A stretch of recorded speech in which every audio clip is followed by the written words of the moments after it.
नमस्कार, news headquarter में आपका स्वागत है। मैं हूं विकास भदौरिया। अगले आधे घंटे में हम आपको देश दुनिया की तमाम महत्वपूर्ण खबरें 1 मिनट के भीतर दिखाएंगे। तो रख देते हैं पहली खबर आपके सामने। पहली खबर दिल्ली से है। दिल्ली में 7 महीने का बकाया वेतन न मिलने से नाराज इमाम आम आदमी पार्टी के खिलाफ प्रदर्शन कर रहे हैं। इस बीच पार्टी ने दिल्ली विधानसभा चुनाव से पहले एक और बड़ा ऐलान किया है। दिल्ली में चुनावी वादे की नई खेप जारी करते हुए आम आदमी पार्टी के संयोजक अरविंद केजरीवाल ने इस बार पुजारियों और ग्रंथियों को अपनी तरफ खींचने की कोशिश की है। पुजारी ग्रंथी सम्मान योजना का ऐलान करते हुए केजरीवाल ने कहा है कि अगर दिल्ली में उनकी पार्टी की सरकार बनी तो पुजारियों और ग्रंथियों को हर महीने 18,000 रुपए दिए जाएंगे। केजरीवाल ने कहा कि बीजेपी ने अगर पुजारियों का रजिस्ट्रेशन रोकने की कोशिश की तो उसे पाप का भागी बनना होगा। लोगों को पूजा करवाने वाले पुजारियों को और गुरुद्वारे में ग्रंथियों को हर महीने सम्मान राशि देने का प्रावधान है। अरविंद केजरीवाल को गजनी कहता हूं क्योंकि गजनी चीजें भूल जाता है। ऐसे अरविंद केजरीवाल भी घोषणाएं करके भूल गए हैं। ये मात्र चुनावी स्टंट से अधिक कुछ नहीं। आम आदमी पार्टी इससे पहले महिला सम्मान योजना के तहत हर महीने 2100 रुपए दिए जाने का ऐलान भी कर चुकी है, जिस पर पहले से ही सियासी विवाद चल रहा है। ये खबर भी दिल्ली में विधानसभा चुनाव से जुड़ी हुई है। चुनाव की तैयारियों में जुटी आम आदमी पार्टी को पंजाब से मिल रहे चैलेंज का भी जवाब देना पड़ रहा है। पंजाब में शिक्षकों ने आम आदमी पार्टी के खिलाफ मोर्चा खोल दिया है। हाथों में गुलाब लेकर पंजाब से आए शिक्षकों के जत्थे ने दिल्ली के पूर्व मुख्यमंत्री अरविंद केजरीवाल के घर के बाहर प्रदर्शन किया। पंजाब सरकार ने साल 2016 में 4500 शिक्षकों की भर्ती की थी। इन्हें भी उसी भर्ती में नौकरी दी गई थी, लेकिन इनका आरोप है कि नियमों के खिलाफ जाकर पहले इनकी परमानेंट नौकरी खत्म की गई, फिर इनका वेतन भी आधा कर दिया गया। इसके खिलाफ इन्होंने पंजाब में कई बार प्रदर्शन किया, लेकिन मांगों पर कोई सुनवाई नहीं हुई, तो हार कर प्रदर्शन के लिए दिल्ली आना पड़ा। 15 दिन के अंदर अंदर हम 1000 की गिनती में प्रोटेस्ट करने आएंगे। यहाँ पे खून निकाल के जाएंगे। हालांकि प्रदर्शन कर रहे शिक्षकों ने जैसे ही आम आदमी पार्टी के संयोजक अरविंद केजरीवाल के खिलाफ नारेबाजी की, दिल्ली पुलिस ने उन्हें हिरासत में लेकर बसों में बैठा दिया। आम आदमी पार्टी फूल के बदले गिरफ्तारी ले रही है। प्रदर्शन कर रहे शिक्षकों का आरोप है कि वो शांतिपूर्ण प्रदर्शन कर रहे थे। हिरासत में लिया जाना उनके अधिकार का उल्लंघन है। पंजाब के शिक्षकों के बाद पंजाब में किसानों का भी विरोध का सामना करना पड़ रहा है। हरियाणा और पंजाब के शंभू और खनौरी बॉर्डर पर चल रहे आंदोलन के समर्थन में आज किसानों ने पंजाब में चक्का जाम कर दिया।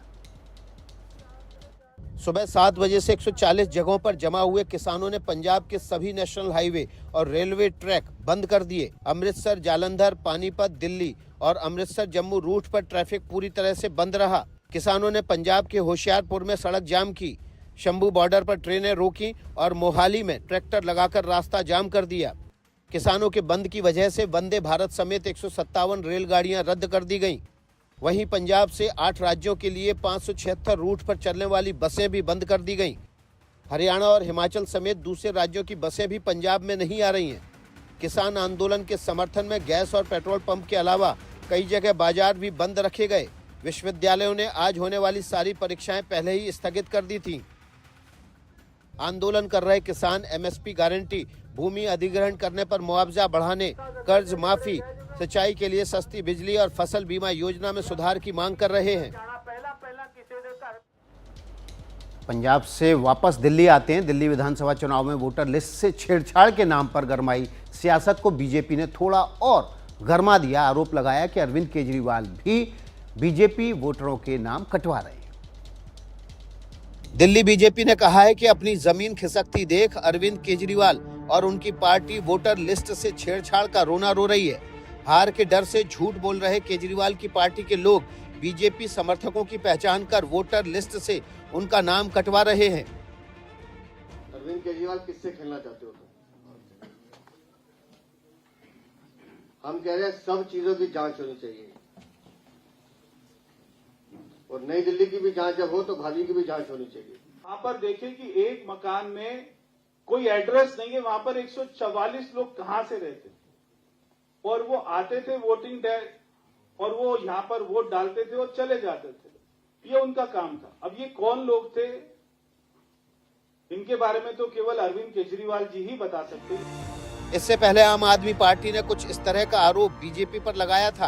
केजरीवाल ने कहा कि बीजेपी फर्जी वोटिंग के सहारे चुनाव जीतना चाहती है।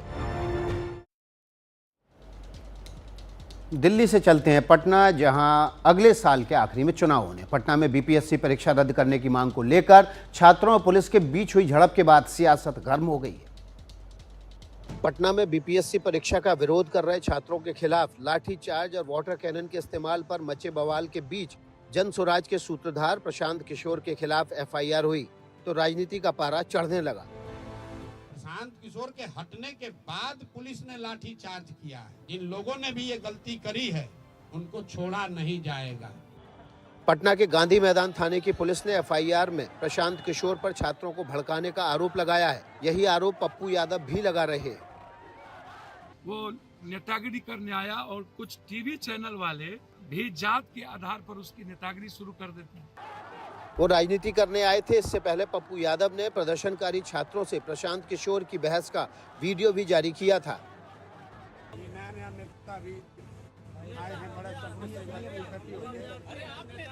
अभी कंबल मांगे हमसे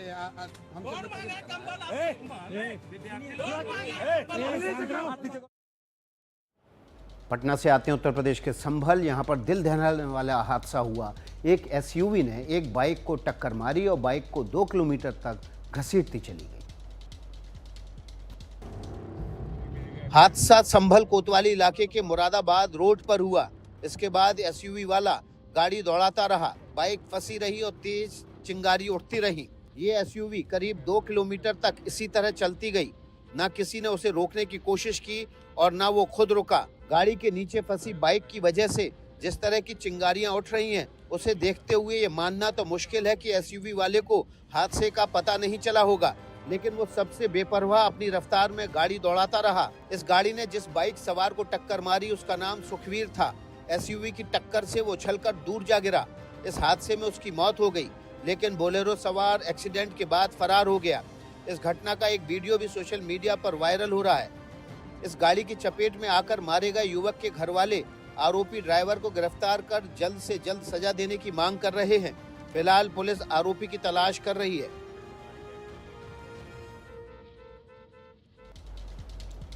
संभल से चलते हैं राजस्थान के जैसलमेर, जहां पर एक ट्यूबवेल की खुदाई के दौरान पानी की ऐसी धार फूटी कि उसे रोकना मुश्किल हो गया। मौके पर पहुंचे प्रशासनिक अमले ने खेत के पास लोगों के आने पर रोक लगा दी।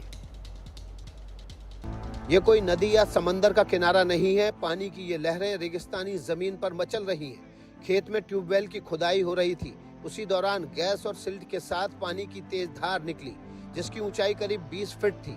पानी का दायरा बढ़ता गया और थोड़ी देर में 22 टन वजनी बोरिंग मशीन धरती में समा गई। आसपास के खेतों में भी पानी भर गया। खुदाई करके बाद ये राड़े निकाल रहे थे, पूरी राड़े निकाल ली। 7 राड़े अंदर रही। अंदर 7 राड़े रहते अचानक ही एक विस्फोट टाइप ही पानी बाहर निकला। कम से कम 60 फुट की ऊंचाई में लहरें देने लग गया। प्रशासन को अंदेशा है कि यहाँ दोबारा तेज धार से पानी निकल सकता है। ऐसे में 500 मीटर के दायरे में लोगों के आने जाने पर रोक लगाई गई है। आप फिलहाल जब तक विशेष कोई रिपोर्ट नहीं दे तब तक आप यहाँ से मशीन नहीं हटाओगे और न इस क्षेत्र को छूओगे। इसके आसपास अभी फिलहाल प्रतिबंध जारी है। जमीन से पानी के साथ गैस भी निकली थी, इसलिए ओएनजीसी और ऑयल इंडिया के अधिकारियों को भी मौके पर बुलाया गया। जैसलमेर से वापस उत्तर प्रदेश के संभल का रुख करते हैं। मंदिर मस्जिद विवाद को लेकर, मस्जिद के सर्वे को लेकर हुए हिंसा के 36वें दिन बाद समाजवादी पार्टी का डेलीगेशन संभल पहुंचा है। समाजवादी पार्टी के नेताओं ने सर्वे के नाम पर मंदिर मस्जिद से छेड़छाड़ करने का आरोप लगाया। उत्तर प्रदेश विधानसभा में नेता प्रतिपक्ष माता प्रसाद पांडे की अगुवाई में संभल पहुंचे समाजवादी पार्टी के डेलीगेशन ने संभल हिंसा में मारे गए लोगों के घर वालों से मुलाकात की और उन्हें पार्टी की तरफ से 5-5 लाख रुपए के चेक सौंपे। 24 नवंबर को संभल में हुई हिंसा में मुस्लिम समुदाय के 4 लोगों की मौत हो गई थी।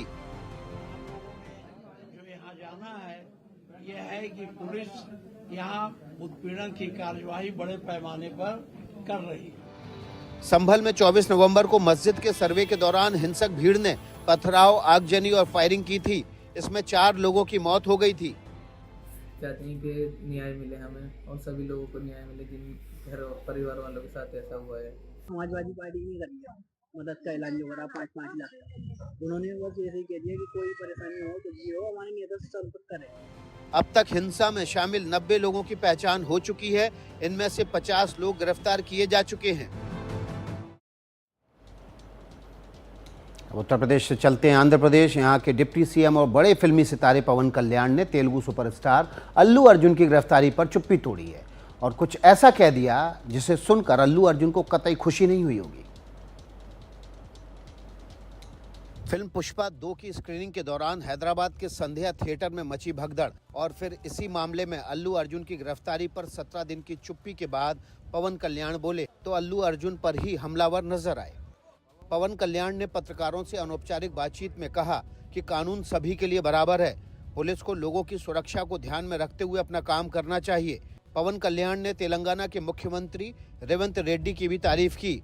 उन्होंने रेवंत रेड्डी को बड़ा नेता बताया और लगे हाथ ये भी कह दिया कि अल्लू अर्जुन ने भगदड़ में मारी गई महिला के परिवार से मिलने में देर की। अल्लू अर्जुन के बारे में बोलते हुए पवन कल्याण ने अपने बड़े भाई चिरंजीवी का भी जिक्र किया। उन्होंने कहा कि चिरंजीवी भी फिल्मों की स्क्रीनिंग में शामिल होते थे, लेकिन वो मास्क पहनकर जाते थे ताकि किसी तरह का हंगामा ना हो। खास बात यह है कि पवन कल्याण अल्लू अर्जुन के रिश्तेदार हैं। अल्लू अर्जुन की मौसी सुरेखा पवन कल्याण के बड़े भाई चिरंजीवी की पत्नी हैं।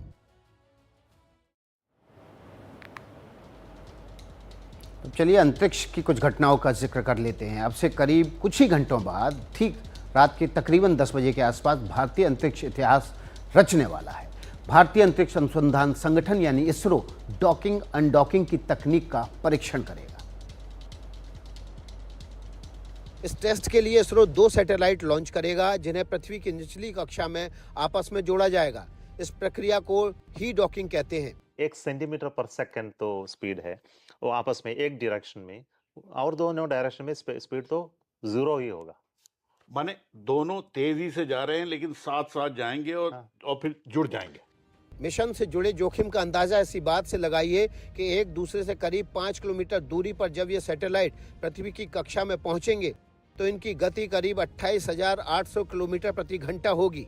यह गति कमर्शियल प्लेन की स्पीड से 36 गुना ज्यादा और गोली की गति से 10 गुना ज्यादा होगी। इस स्पीड को घटाकर 0.25 किलोमीटर प्रति घंटे की रफ्तार पर लाया जाएगा और दोनों सैटेलाइट आपस में जोड़ दिए जाएंगे। डॉकिंग की प्रक्रिया 10 से 14 दिन बाद होने की उम्मीद है। कामयाबी मिली तो अमेरिका, रूस और चीन के बाद भारत यह उपलब्धि हासिल करने वाला दुनिया का चौथा देश बन जाएगा।